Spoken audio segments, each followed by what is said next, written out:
Hello friends, welcome back to my YouTube channel. आज के video में हम बात करेंगे कब्ज के बारे में। इस वीडियो को आखिरी तक देखिएगा।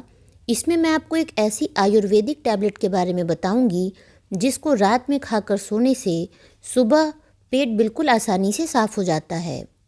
इस वीडियो में मैं आपको ये भी बताऊंगी कि कब्ज कहते किसे हैं और आपको अपने रेगुलर रूटीन में ऐसा क्या करना चाहिए जिससे कब्ज बहुत ज़्यादा ना रहे।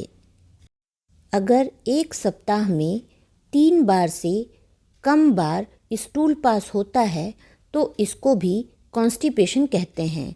अगर स्टूल पास करने में पेन होता है या बहुत हार्ड स्टूल पास होता है, ड्राई स्टूल पास होता है, तो इसे भी कॉन्स्टिपेशन कहते हैं। अगर आप अपने खाने में कम फाइबर वाली डाइट लेते हैं, मतलब बैलेंस्ड फूड नहीं खाते हैं, आपके खाने में फ्राइड फूड ज़्यादा होता है, रिफाइंड कार्ब ज़्यादा होता है, प्रोसेस्ड फूड यानी पैकेज्ड फूड आप ज़्यादा खाते हैं, या आप चाय या कॉफ़ी ज़्यादा पीते हैं, तो इससे भी कॉन्स्टिपेशन हो जाता है। चाय या कॉफ़ी ज़्यादा पीने से डिहाइड्रेशन होता है, पानी की कमी होने लगती है और इस वजह से भी कॉन्स्टिपेशन होता है। जो लोग पानी कम पीते हैं उनको डिहाइड्रेशन हो जाता है और इस वजह से भी कॉन्स्टिपेशन होता है। जो लोग बहुत ज़्यादा शारीरिक गतिविधि नहीं करते हैं, मतलब बिस्तर पे ज़्यादा काम होना है या बहुत ज़्यादा मूवमेंट नहीं करते हैं, उन लोगों में भी कॉन्स्टिपेशन हो जाता है। जो लोग अपने रेगुलर रूटीन पर नहीं रहते हैं उनको भी कॉन्स्टिपेशन हो सकता है। जैसे कि अगर आप ट्रैवलिंग करते हैं तो उस दौरान आपका रूटीन एक नहीं हो सकता, आपका खाना बदल जाता है, आप सही समय से अगर नहीं सो रहे हैं तो इस वजह से भी कॉन्स्टिपेशन हो जाता है। अगर आप बहुत ज़्यादा स्ट्रेस लेते हैं, टेंशन लेते हैं, तो इस वजह से भी कॉन्स्टिपेशन हो सकता है। तो अगर आपको स्टूल पास करने को हो रहा हो कि आपको स्टूल पास करना है और आप सोचें कि नहीं अभी कुछ काम कर लेते हैं और थोड़ी देर रोक लेते हैं उसके बाद जाएंगे, तो ऐसा करने से भी कॉन्स्टिपेशन यानी कि कब्ज हो सकता है।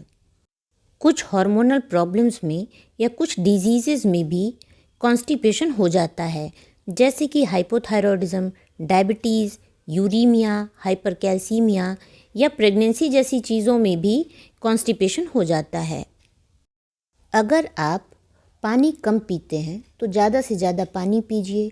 जो भी चीज़ें आप लेते हैं उसमें लिक्विड डाइट बहुत ज़्यादा लीजिए और जो भी चीज़ें डिहाइड्रेशन करती हैं, जैसे कि कैफ़ीन से रिलेटेड चीज़ें जो होती हैं, कॉफ़ी है, चाय है, अल्कोहल है, इन चीज़ों को अवॉइड करना शुरू कर दीजिए।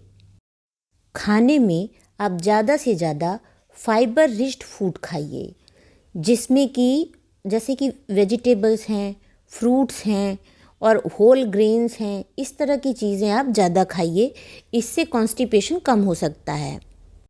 रेगुलर एक्सरसाइज को भी अपने रूटीन में शामिल करिए। अगर आप यंग हैं, ज़्यादा एक्सरसाइज कर सकते हैं तो आप करिए। अगर आप ओल्ड एज में हैं तो ज़्यादा से ज़्यादा वॉक करिए, इससे भी आपके कॉन्स्टिपेशन को कुछ हद तक रिलीफ मिलेगा। अगर आप अपना एक रेगुलर रूटीन बना लेते हैं, जैसे कि खाने का एक समय हो, सोने का एक समय हो, इवन टॉयलेट जाने का भी एक समय अगर आप बना लेते हैं, तो इससे भी कॉन्स्टिपेशन को कम करने में मदद मिलती है।